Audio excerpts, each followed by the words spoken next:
วิทยาลัยรัตนบริหารธุรกิจแม่นสถาบันการศึกษาหนึ่งในการก่อสร้างทรัพยากรมนุษย์ผู้มีความรู้ความสามารถทางด้านการศึกษาและคุณสมบัติ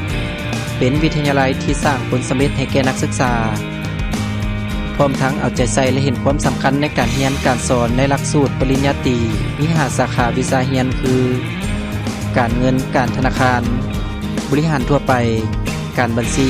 การตลาดและภาษาอังกฤษธุรกิจพร้อมกันนี้พวกเรายังมีหลักสูตรปริญญาโทนอกจากการเรียนการสอนทางสถาบันพวกเรา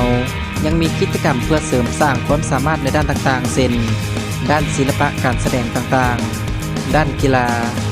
ด้านการจัดและการโทรภาพและด้านอื่นๆอีกหลากหลาย